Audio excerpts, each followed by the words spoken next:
on the season premiere of Between the Wheels. So in the world of big block monsters, Dodge had the Hemi and Ford had this.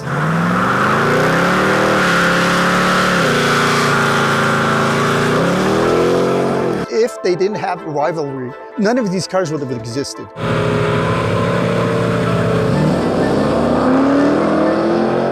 Years ago, you had a really unfortunate event happen to this car where it was badly damaged. The car was stored along with 40 other cars. We had this humongous snowstorm. The roof collapsed and it fell on the car. The car had to be completely rebuilt. Bought it new in 1970. Those were the best days of our lives, I think. 17 years old when I bought that car. Ran on the street. I went there, made noise, and went home. Yeah, that's what it feels like in a 9-second car. I got it up on jack stands and I cried. Most people would look at it and say, it's a basket case, you can't fix that. I mean, we didn't have any safety checks, none of this bullshit now. I mean, everybody just drove a car, you know? At 40 miles an hour, if you're gonna crash in this thing, you're friggin' dead. I spent probably 16-hour days. I would end up sleeping in the body shop in a car. It's going to be a lot of work, and she says, who cares? It wasn't that we had money falling out of our pockets. We made the car happen because of the desire to restore the car.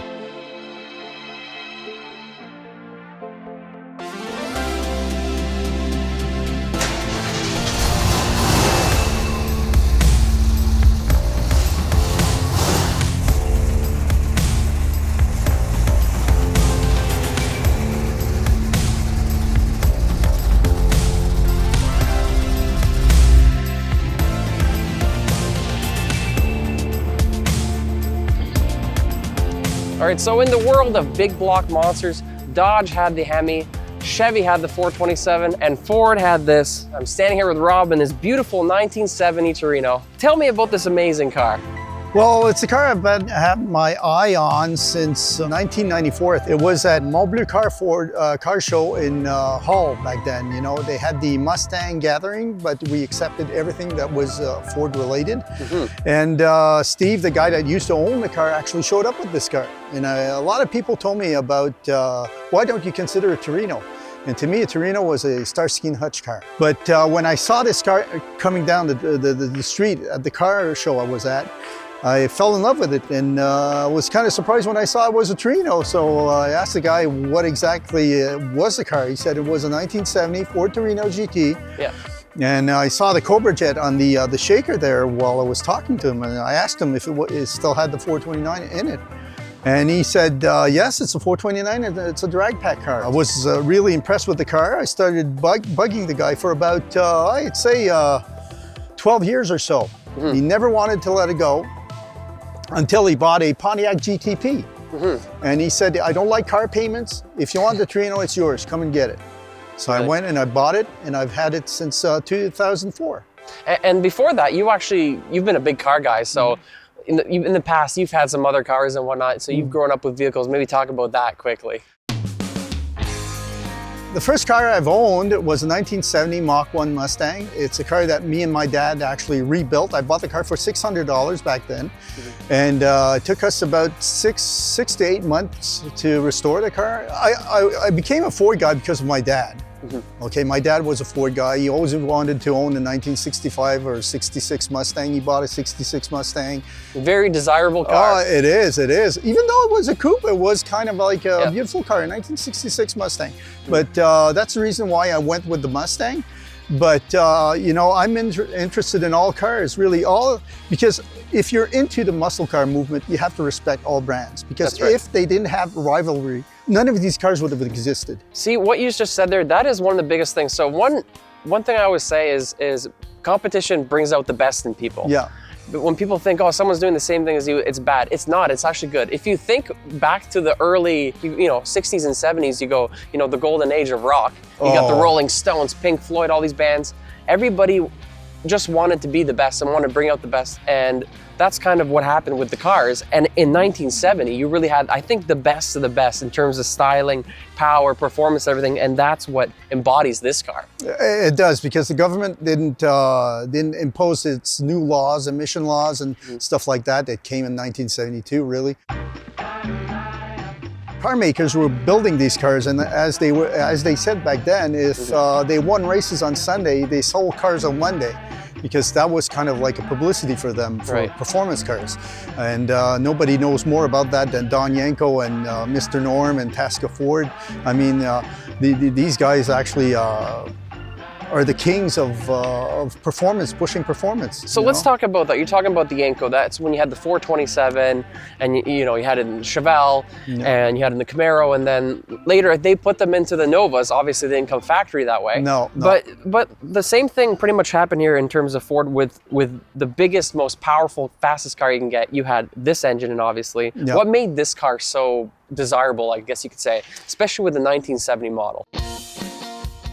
In 1970, the Torino won Motor Trend Car of the Year. Okay. And the reason for that, it's because of so many body styles you could get on the Torino. I think it was 16. If you counted the GT, the Cobra, the formal roof, you had the wagon, you had the convertible, you had even the Fairlane, because the Torino basically is a Fairlane. It's a high-end Fairlane.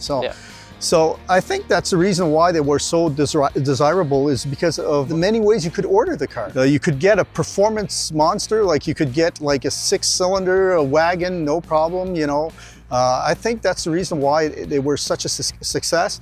But also, back then, they had major rust issues, those are the first years they started, working with recycled metal and stuff like that.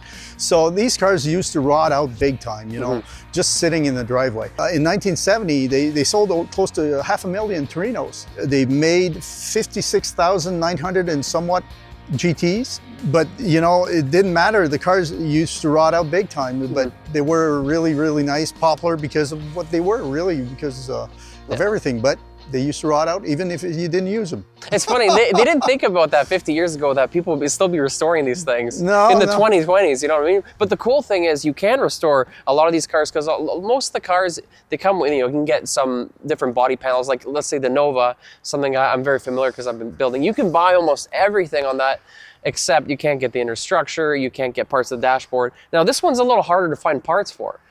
Yeah. And you know that better than anybody, because fact is, years ago, you had a really unfortunate event happen to this car where it was badly damaged. Maybe talk about that and what happened.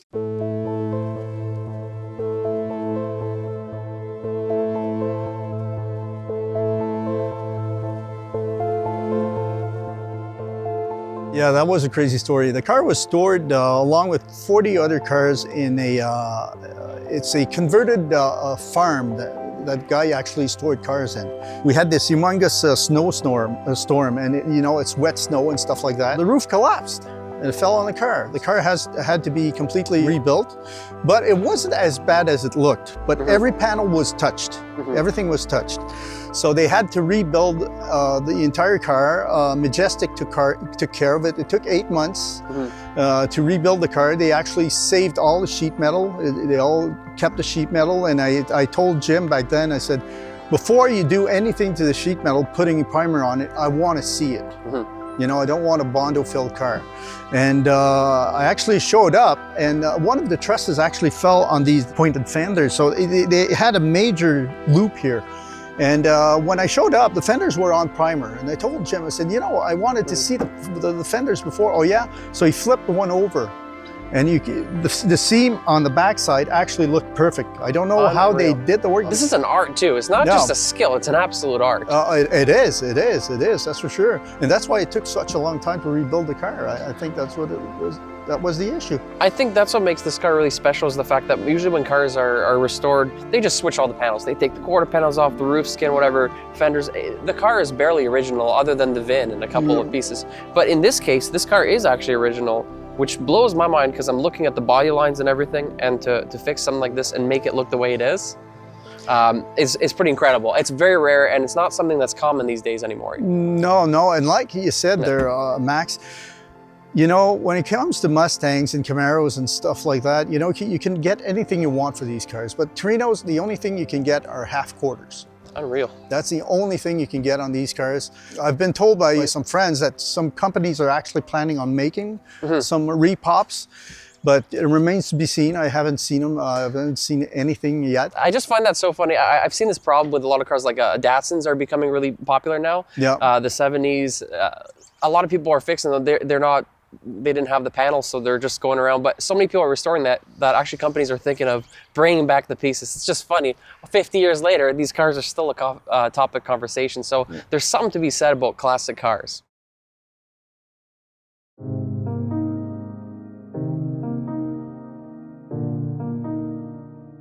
I think so. Yeah. I think they remind us of easier times, you know. You know, these days things are so technical, you know, so it's not as unique as it was back then, you know. And I think that people back then actually appreciated what they had a lot more than today. Yeah. Today they need to have the latest phone, the latest this and the latest that. And I think that's a bit sad. Like as soon as the car changes body style, oh, I need that new car because this one is past date, you know. I think that's a good thing, and I think that's the reason why people actually restore these cars. They remind them that how things used to be, and when you drive these cars, you actually get back to that era, you know, like with that rawness of the driving too. You don't have all that sound protection, everything. You're never gonna get the ride quality of a brand new car. No. You really feel like you're one with the car. I feel with the old cars. You're really like, no, you can put newer technology or whatever, but it's still a totally different feeling than driving a new car, which is what drives my passion. So I understand what you're saying. Yeah. One thing I can say is that a lot of young people actually love these cars until they drive them. I mean, it's a tractor with too much power. I mean, that's what they say. I mean, how can you handle a 4-ton beast? Because this car weighs 4,220 pounds with me sitting in it. Right. It's a heavy car. It has a 21-to-1 steering ratio, so you need to turn the ratio, you know, and just to stop the car is it's not like a modern day car. I mean, you have to take your distance to stop the car, even though it has discs and it came factory with discs. But you know, it looks great, but it handles bad, really bad, I should say. So let's open the hood and talk about the inside, because that's something we got to talk about is the technology of those days. You know, when I bought the car had 53,000 miles on it, I think it was. Steve had it restored, painted white. I brought it back to blue according to the Marty report. That's the color the car came with. The engine was rebuilt by Joey B. He's an amazing engine builder, and he advised me on a couple of things. He's a really performance-oriented guy, so he made a few modifications inside, like the cam, instead of having a 500 lift cam, it's a 570 lift cam. We brought down the compression ratio from 11.5 to around 10, 10.5. The reason why we brought down the compression ratio was because we wanted to run on modern day gas. Make it more streetable, basically. Of course, because in the owner's manual it says if you're equipped with a Super Cobra Jet, a 429, you need to run on 99.8 octane, which is basically race gas. Yeah, so you can't get that these days. So we brought down the compression, we bumped up the cam a bit. It's bored 60 over. It has a 460 crank in it, so it's actually a 472 cubic inch engine. So what's the horsepower rating on this thing right now? From the factory, well, they used to play with numbers back then, right? You know that, right? So it was rated at 375 at 4,500 or 4,200, around that range.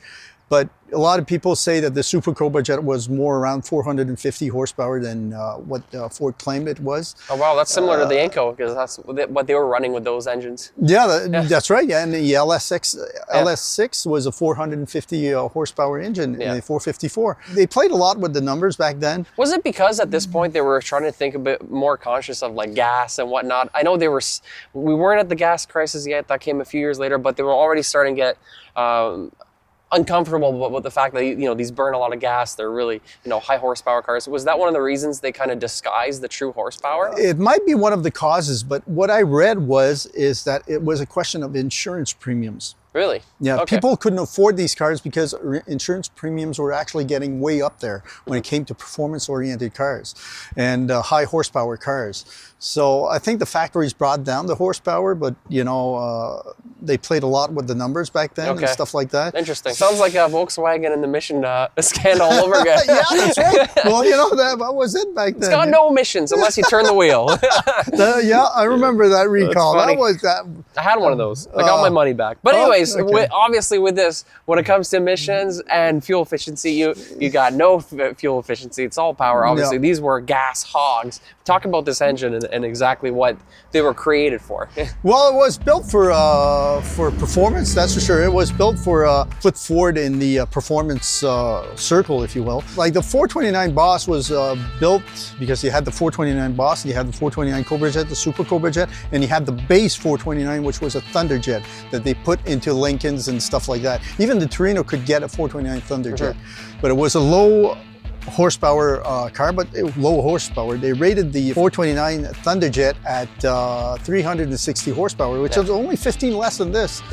So it gives you an idea on how they lied about these engines, because the 429 Thunder Jet really pushed out 360 horsepower. Wow, those are big numbers, and I think to put it into perspective of nowadays, to give people an idea, you know, back then those were crazy numbers. Like you're talking 400, 450 horsepower. That's huge. Yep. That's almost like the equivalent of these days when they have like Hellcats and whatnot. And these cars are 700 to 900 horsepower. That you have to think of it that way. Maybe now 400 horsepower doesn't seem like a huge amount of number, but obviously all this time has gone by. Back in the day, this was like the top of the top. It was. And you didn't have, like you said, we were talking about steering and brakes. You didn't have all that technology to stop the car. No. And you didn't have, you know, tubular suspension and whatnot. So handling this car is, you know, it wasn't the same as today's cars. It's a completely different drive. It is, because like you said, you know, back then it was performance oriented between all the big three automakers, and it was if you ran Sundays and you won on Sundays, you sold cars on Monday. How does it stop? We don't care. You had the two discs in the front. You don't have drum on the back here? Yeah, well, of course, drums in the back, but discs in the front. But that's a lot of weight to stop, and it's just not the same thing as having all-around discs. Oh no, that's for sure. That's for sure. Because the car weighs a lot of weight. Yeah, I'm running headers in this car because comp cams said that if I want to run that cam in the car, I need headers. Okay, because Ford were really bad when it came down to exhaust manifolds.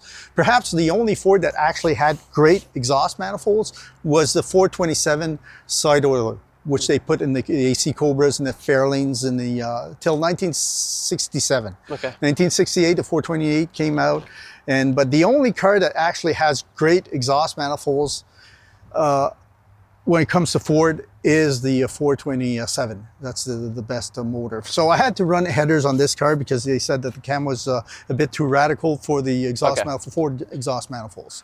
Well, very cool. Well, speaking of radical, I heard you fire this thing up. I think it's time we take this thing for a drive and see what the top of the line back in 1970 big block, big power does. Let's take this thing on the road. Well, you know, like I said, it's not going to be like Marco's car or Bruce's car, but you know, she can haul butt. That's for sure. Yeah, I'm sure this thing could tear up some pavement. Let's give it a shot. Okay.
you used to race this, what kind of times were you getting when you did race it? I ran 1301 at 108 miles per hour. Wow, that's pretty good. For a 4,200 pound car with me sitting in it, I think that's really good. You're really curious in seeing what the car can do now. It's basically almost stock, like you said, right? It's there's not much to it. You know, it's basically the way it was, except for the radio. It's an aftermarket radio, but I didn't cut into the wires or anything. Yeah. It actually still plugs in. You got somebody to say? Bonjour, ça va bien? Away. You got fans, I like it. And yeah, I do. Well, that's a good thing about these cars. That's kind of like a upper, you know, like people actually gives you a thumbs up when they actually see the car and stuff, you know, like. Like now we're getting out of the dirt, at least. And on the highway. Yeah. It's a good place to be. Yeah, it is. Even with a 391 rear, it's you know, a lot of people say, you know, you should change your rear end. No, it's a 429 Super Cobra Jet came with a 391 rear end. That's what you want. That was the base rear end you could get. As an option, you could get the 430. Try the Detroit locker. Yeah. This one has a 391. And I don't want to sacrifice my rear gear. The car actually came with that, so. Yeah. Sounds nice, man. Well, it didn't kick down.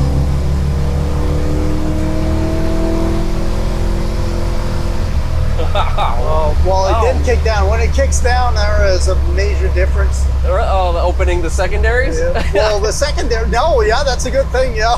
Yeah, apparently the crazy thing about this story is the first owner had it for a long time, and he never even opened the secondary. No, he didn't even do that. You know, well, the car actually, the original guy that placed the order on the car backed out of the deal.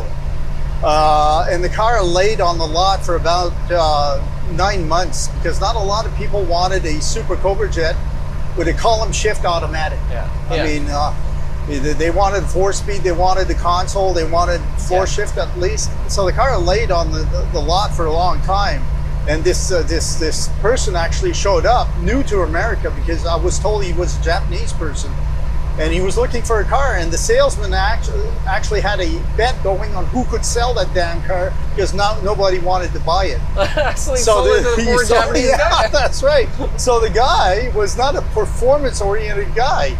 And you wanted an American vehicle because he had come to the land, right? Yeah, maybe. And he actually bought the car. All he did was complain about the poor gas mileage, the handling qualities the car had.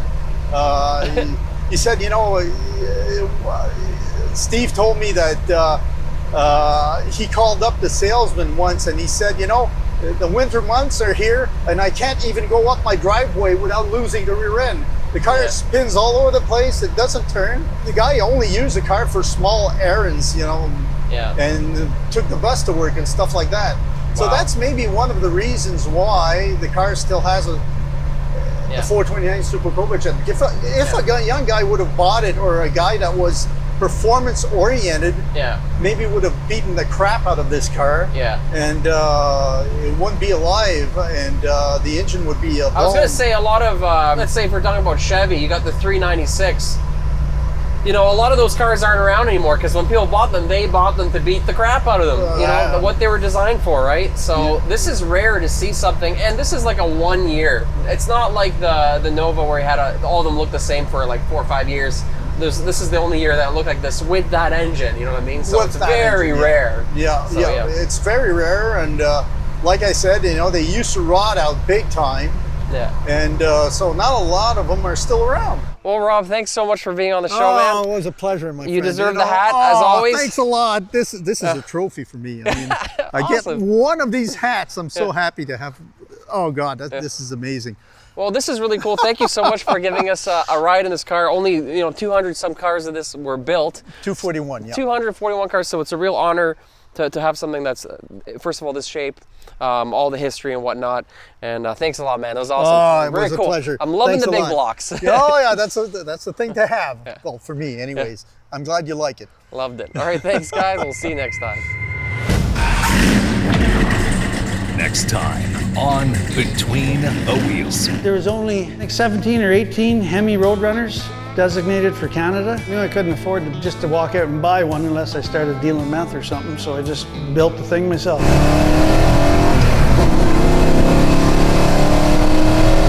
No noise dampening stuff in the roof or the floors. Can't take the Roadrunner for a burnout today. No. But we can take this thing for a burnout.